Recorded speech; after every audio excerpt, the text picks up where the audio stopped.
احنا عايشين في زمن بقى اللي بيتكلم لغة عربية فصحى أو حتى يلتزم بمخارج حروفنا المظبوطة بنبص له إنه دقة قديمة أو شخص جاي من العصور الوسطى، والحقيقة إننا بنتعرض لعملية تغريب ناعمة. المشكلة الكبيرة إن احنا اللي بنساعد فيها وبحماس كمان، وهقول لك ليه. الهوية اللغوية مش شوية كلام بنرصه، ده الوعاء اللي شايل ثقافتنا وديننا وتاريخنا. والمستعمر لما دخل بلادنا زمان ما كانش جاي عشان يسرق بس الذهب والقطن، ده كان جاي هدفه الأول يقطع لسانك، لأنه عارف إنك لو فقدت لغتك فقدت الانتماء لأصلك وبقيت مجرد نسخة مشوهة من الغرب تابع ليهم فكريا. الموضوع ده مدروس جدا، والهدف الأسمى هو إبعادنا عن لغة القرآن الكريم، لأنك لما ما تعرفش لغتك الأم مش هتعرف تتذوق بلاغة القرآن، ولا هتفهم أسراره، ولا هتنفذ مقاصده، وهيبقى بينك وبين المصدر الأساسي لقوتك فجوة.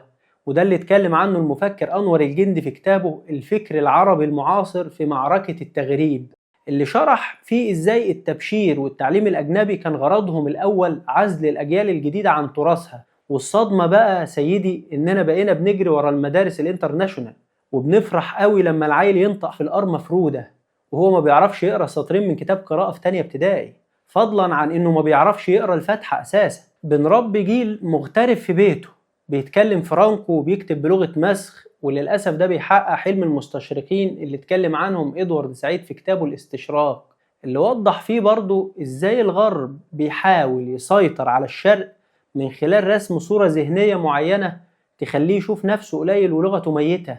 وده اللي هم بيعملوه فينا حاليا. جمال اللغة العربية يا جماعة مش مجرد كلام عاطفي، ده جمال هندسي ولغوي ملوش مثيل والله. وممكن نلخص لك السحر ده في نقاط بسيطة جدا عشان الوقت. اشتقاقات اللغة العربية عاملة زي الشجرة من جذر واحد ولها فروع كتير، يعني تقدر تطلع عشرات الكلمات من كلمة واحدة. لو بصيت على كلمة كتب مثلا تقدر تطلع منها كاتب، كتاب، مكتوب، مكتبة، استكتاب، وكلهم بينهم رابط منطقي. ده بيخلي اللغة حية ومتجددة دايما.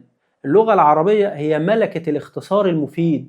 ولو هنيجي نبص على كلمة زي مثلا فأسقيناكموه، هتلاقي الكلمة دي فيها حرف الف، أسقينا، كم، والواو والهه، بتحتوي على حرف عطف، فعل، فاعل، مفعول به أول ومفعول به تاني. في أي لغة تانية هتحتاج جملة طويلة عشان تشرح الكلمة دي.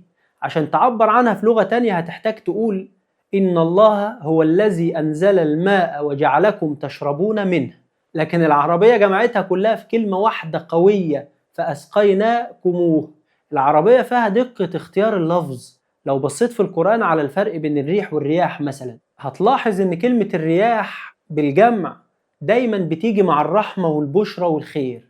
زي إيه بقى؟ وأرسلنا الرياح لواقحة، لأن الرياح لما بتتعدد بتلطف الجو.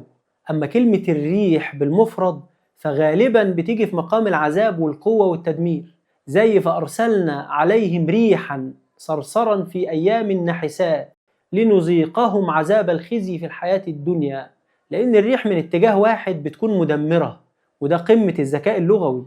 في حاجة في اللغة العربية كمان اسمها التقديم والتأخير لأهمية المعنى. في سورة الفاتحة بنقول إياك نعبد، لغويا والصح المفروض تكون نعبد إياك، لكن تقديم إياك اللي هو المفعول به غرضه هنا الحصر والقصر، يعني نعبدك أنت وحدك ولا نعبد أحدا غيرك.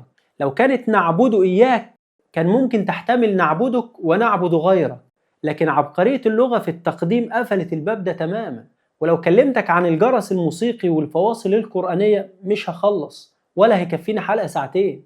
لو قريت مثلا سورة الضحى كده، اقرا سورة الضحى كده، هتلاقي الحروف الأخيرة في الآيات بتعمل إيقاع داخلي بيأثر في النفس قبل العقل. سورة مريم مثلا كذلك برضو نفس القصة، استخدم حرف الياء الممدودة. بسم الله الرحمن الرحيم، ذكر رحمة ربك عبده زكريا إذ نادى ربه نداء خفيا قال رب إني وهن العظم مني واشتعل الرأس شيبا ولم أكن بدعائك ربي شقيا وإني خفت الموالي من ورائي وكانت امرأتي عاقرا فهب لي من لدنك وليا يرثني ويرث من آل يعقوب واجعله ربي رضيا يا زكريا إنا نبشرك بغلام اسمه يحيى لم نجعل له من قبل سمية، آيات بتدي جو من الخشوع والهدوء والسكينة، بينافس أعظم المقطوعات الصوتية بالكلمات بس. اللغة فيها حاجة جميلة جدا اسمها قلب الحقيقة في التشبيه، زي قوله تعالى واشتعل الرأس شيبا. هنا ما بيقولش الشيب كتر في راسي، ده شبه الشيب بالنار اللي مسكت في الحطب وانتشرت بسرعة وما بقتش تطفى. استعارة بليغة بتصور حالة الشيخوخة اللي مفيش منها رجوع. خليني أقول لك إن القرآن الكريم هو اللي حفظ اللغة العربية من الضياع، وهو اللي بيخلينا لحد النهاردة قادرين نفهم نصوص اتكتبت من 1400 سنة. اللغات العالمية زي الإنجليزية والفرنسية وغيرها كتير اتغيرت لدرجة إن المتحدث الأصلي ليها النهاردة مستحيل يفهم نصوص لغته من 500 أو 700 سنة من غير ترجمة أو دراسة أكاديمية متخصصة. يعني اللي أنا عايز أقوله لك إن إنجليزي القرن ال11 بيعتبر لغة غريبة تماما عن إنجليزي القرن ال21. اللغة العربية هي الوحيدة اللي بتتمتع بخصيصة الثبات التاريخي. إحنا النهاردة في 2026 بنقدر نفتح ديوان شعر اتكتب من 1500 سنة زي معلقة امرؤ القيس مثلا، أو نقرأ القرآن الكريم اللي نزل من 1440 سنة ونفهم بنسبة 90% أو أكتر من غير مترجم القواعد النحو والصرف. فاللغة هي والمتن اللغوي هو. لازم نرجع يا جماعة لأصالة اللغة العربية ونعرف الغرض هو عزلنا عن ثقافتنا وحضارتنا اللي الأمم الغربية دي أصلا قامت عليها قديما. لازم نعرف إزاي الغرب شايفنا دلوقتي. الغرب شايف إن الحضارة بتبدأ عنده وبتنتهي عنده برضه، وأي حد بره الرجل الأبيض هو إنسان محتاج تمدين. هم شايفين إننا عاجزين عن إدارة نفسنا إحنا، وإن لغتنا وديننا هم العائق قدام التقدم. النظرة دي اتكلم عنها بالتفصيل إدوارد سعيد في كتابه الاستشراق.